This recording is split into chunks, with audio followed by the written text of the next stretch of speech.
Hi everybody and welcome to another special update here from myself and Bella and everyone at Quantum Plant Healing and Quantum Planet World. Happy Cazimi Day, right Bella? Yes, happy Cazimi. Pluto joining or conjunct the Sun today. Big end of cycle, and they will be moving together into Aquarius tomorrow. So big beginning of a new cycle. Right, so we wanted to put out this little update today to first of all say hi everybody. It's been a little while since myself and Bella have done one of these, but today is a super powerful day. We've been tracking the astrology of this one for quite some time. It's beyond words, it's beyond magic, it's something truly unique and beautiful. The Sun is kissing Pluto at the 29th degree and the 59th minute today. In fact, as we're filming this, the Sun has just kind of passed into Aquarius into the first few minutes.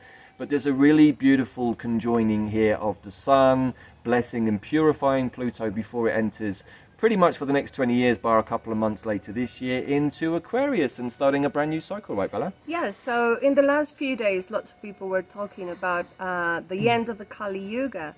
But this is more of the end of the Kali Yuga because it's a big astrological marker and a reset point where we're ending a cycle. I mean, every year the Sun and Pluto meet at some degree, but not only are they meeting at the last degree, which is going to close a cycle of a year, last degree of Capricorn. Right. They're going to move into Aquarius together. So they're starting a new cycle of 20 years for Pluto.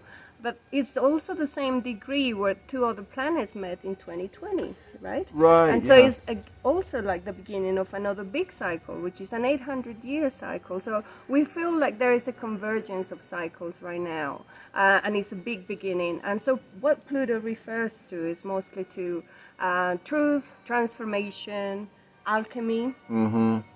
It's the planet that will bring end and destruction so that something new can begin. It's the planet of empowerment, reprogramming, so that we can find new solutions for the planet, for everything that we need for New Earth. And obviously it will bring a lot of emotional intensity with it. Right, and of course Pluto's been in Capricorn for the last 15 or so years and it's been doing its job there, and we were both reflecting on that last night. Both being Scorpio, Pluto is quite a prominent planet for us, and we were just reviewing really what has Pluto shown us for the last 15 years. So that's a really interesting process to do. And do you want to give any pointers on that, Bella, as we've got this weekend of energy to review? So we feel ahead? that what we want to focus now on is what is Pluto going to bring us moving forward. Mm-hmm. And so Pluto in Aquarius is going to bring us new changes in society, new systems, which are going to work for the community, for humanity, rather than just for small institutions or governments. New cosmic discoveries. I'd like to mention Stellar Nations, which is picking up in our other platform, Quantum Planet World. Lots of people getting interested in their galactic history and their galactic codes. So that's already happening for us. New breakthroughs in terms of technology, new regulations and opportunities that will lead us to freedom at the end of the day. So here's where all of us have an input in whatever we are creating moving forward. Worldwide revolutions we can expect, lots of disclosure.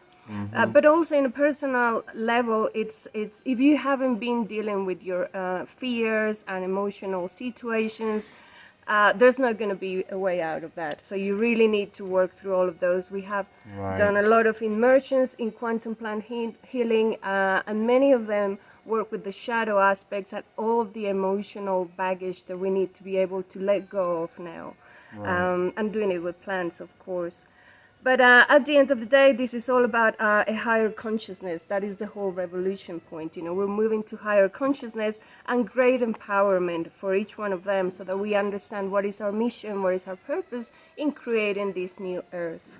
Right, and as Bella just said, you know, when Pluto has been in Aquarius before, if I've got my facts and figures correct, in previous times we've had Pluto in Aquarius. Uranus was discovered. At another occasion, I think some hundreds of years before that, Saturn was discovered.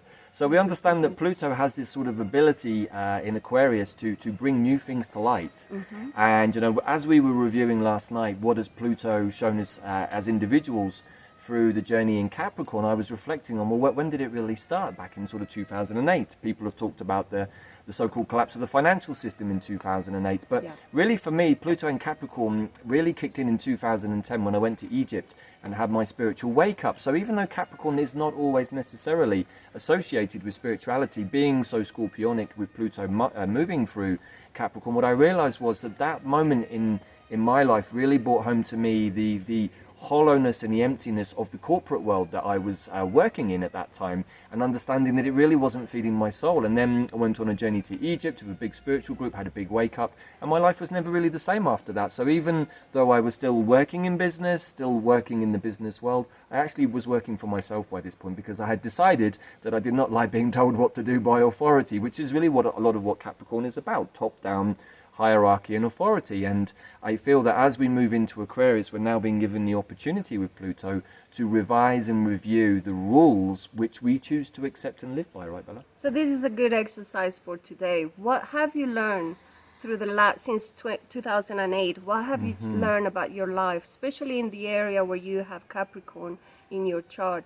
What have you learned, and what do you want to take forward with you that actually you learned, or that you want to improve or make it more innovative in Aquarius, to work for everybody, to put it to the service of people? Right, and have you been working with your astrology or letting it happen to you? You know, we often talk about this with our tribe members. You know, the astrology gives us the container of the energy flow, and as long as we're sort of in tune with that for the mundane or the collective, but also with ourselves, we can really use this as a navigational tool. And you know, if anyone's been paying attention over the last couple of years, we've all needed a few compasses at various points to navigate the choppy waters. And 2024 looks like probably being the peak of that energy. And then we move through towards the end of this year and into 25, and things start looking a little different. So we wanted to put out this update today for a couple of reasons. First of all, just to share all of that intel, and just to bring more focus, if you aren't already, to what today and actually tomorrow, the 21st, are about. Yeah. I mean, it's so magical. The Sun and Pluto are entering Aquarius almost hand in hand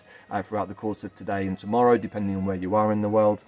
But also, we wanted to alert you to some things going on with ourselves at QPH and QPW. So we have been running a special donation-based offer, working with our Nettle Immersion. Some of you may be aware that we've done this before. Towards the end of last year, just to encourage many of you to take the dive into the plant immersions. And we chose Nettle for a couple of reasons. First of all, Nettle is deeply connected to both Pluto and Mars, of course, so in that regard it's very fire orientated, and so it seems like a great day to do that. Secondly, today we're going to be making a special Cazimi Nettle essence for our colleagues in the immersion, and we're going to be making Nettle tincture too. And the reason for that is that Nettle is a very, very powerful adaptogen. And in the world right now, it seems that many people are getting sick with all kinds of different diseases and flus and so on and so what. You know, there are many things flying around right now. But as long as you are working with plants like Nettle and many, many others, you can reinforce your immune system. Nettle is very good at that. It's full of lots of minerals and nutrients. Of course, it's great for the garden as well. The plants like to be fed nettle. But Nettle is one of those healing plants that you can take every day. There are some plants maybe that if you take them for too long, they're going to build up a toxicity. For example, like the wormwoods or the artemisias, you have to be careful. But nettle, you can drink a nettle or a tea or two even a day, and all it's going to do is just keep reinforcing the goodness. And you know, if you have the benefit like we do of having nettles growing here in Mexico, the weather's still pretty good, even though it's middle of January. It's a little chilly, but you can see we're not super cold. So we have nettles now growing. We've cultivated a patch here underneath our beautiful English walnut tree. So we're going to be making those videos to add into the content already in the existing Nettle immersion that we did in the spring of last year. Yeah, so Nettle is connected to Pluto, of course, and Mars, also, which of course connects it to the realm of the underworld and Hades. But also, Nettle is a plant that we recommend to our clients and students to work with as a boundary plant.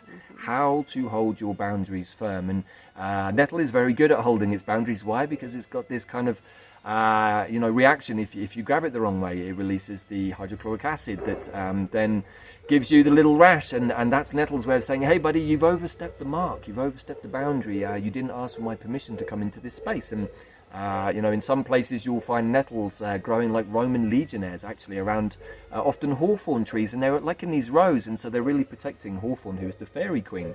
So it gives you also some really idea. good for the soil. Right, yeah. This area of this terrace that we have here in our garden was really dry, and then we just let the nettle do its thing, and now the soil looks so much healthier, and there are many other plants growing as well. So it's a great fertilizer, or it kind of recovers the nutrients of the soil. Right, and you know, with many wayward frequencies perhaps hitting many of us at this time, Nettle, for me, is the meditational master. We call him the spiritual warrior. And then you look at Nettle and think, really? How is Nettle going to help you with meditation? Trust me, you know, if you make yourself a cup of nettle tea and calm yourself and sit and take the tea and meditate, you know, there's a reason why the great Tibetan master Milarepa sat in his cave for 20 years and the only thing that he drank was nettle tea. It did make his skin go green and his hair go green too, which I think is kind of cool. But he did drink a lot of nettle tea, but he became enlightened in his cave with nettle. That is what this plant can do. And when you really sit and meditate with nettle, what you'll find is the adaptogenic equipoise qualities of nettle that bring you back into a place of inner balance, which probably is going to be something we're going to need through 2024 to hold our boundaries, to hold our inner balance, and also give ourselves lots of really good minerals and nutrients.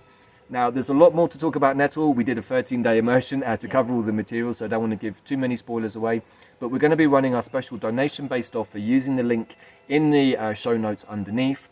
And you can go to that page on our website, and you know, you can pay a donation according to what your heart and your wallet are able to share at this time.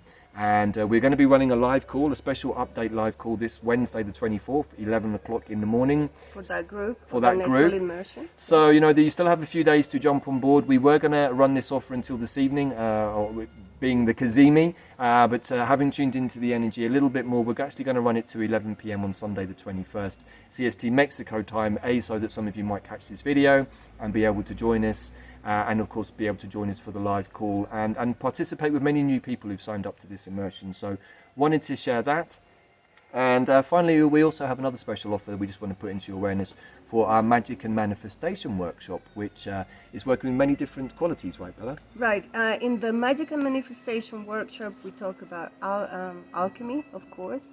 We talk about plants that are perfect for manifestation. We talk about Mayan wave spells, astrology. So quite a few different things we cover there. Even Ikigai, which is a good practice to align with your purpose, life purpose.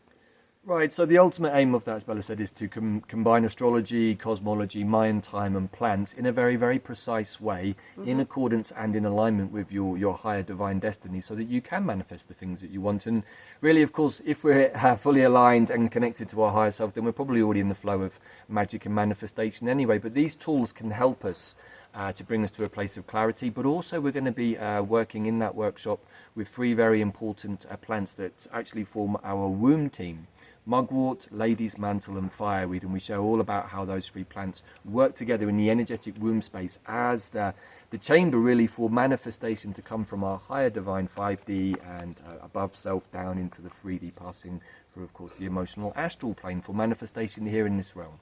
So please do check that out. Special code IMOLC88 also in the show notes. You can enter that at the checkout and get the whole of that workshop for just $88. Incredibly good value. So that's really about it, right, Bella? Is there anything else you wish to add at the end of this update? Happy 2024. It feels like this is actually the reset to start this new year, this new cycle. We look forward to seeing you in our courses, immersions, and the new projects that we have with Quantum Planet World in our other platform. Right, and actually just you've reminded me to give a shout out to our friend, teacher and guide Leslie Shankman, who I did a wonderful Pluto Cazimi preview with, working with the fixed stars or the stellar nations cosmic history codes. You can catch that on the same channel here or directly on the website. And we go into some depth really about the energies coming through the 29th degree of Capricorn and 0 degrees of Aquarius and what they might mean for us at a personal soul level, but also with the collective. Really, really powerful information that Leslie was transmitting there. Many people are really resonating with that right now. So please do check that out as well. And yes, we are entering into the year of the Wood Dragon. There's many, many powerful things happening. Today is the first of a series of powerful Cazimis this year, which we'll be going into in future videos. But also today is the first of a series of blessings and code receivings that the interpersonal planets are going to be receiving. So yes, Sun and Pluto entering Aquarius today, but then in the coming couple of weeks we're going to have Mercury, Mars and Venus all also doing the same process. So this is a very, very powerful time of new codes being downloaded for each and every one of us, but also the collective. So it's really time to pay attention, and that's what we wanted this video to be about, to say, hey everybody, don't lose focus, stay grounded, stay centered, and don't forget the plants. They are here to help us transition and bridge. Yeah, look at Nettle, quite the alchemist, and is helping us together with Pluto to move into this new time of Aquarius. Right, so what is Pluto all about? Really, being so scorpionic, it's very much about alchemy, and the plants really, we believe, from our own experiences and many of our tribe members too, can show us how to alchemize the old paradigm belief systems and burdens that we may be carrying, or even traumas or wounding from that, and alchemize those into a higher potentiality. And the plants really do show us how to be quantum plant alchemists and quantum beings, and that's really the journey that we hope each and every one of you watching this video is going to be taking with us and many other people on the planet throughout 2024. So thank you everybody. Yeah, enjoy the weekend, enjoy the energies, keep it real, keep it empty, right? Keep it empty. And keep it heart and keep it rainbow. And we'll see you all again very soon. Ciao for now. Bye.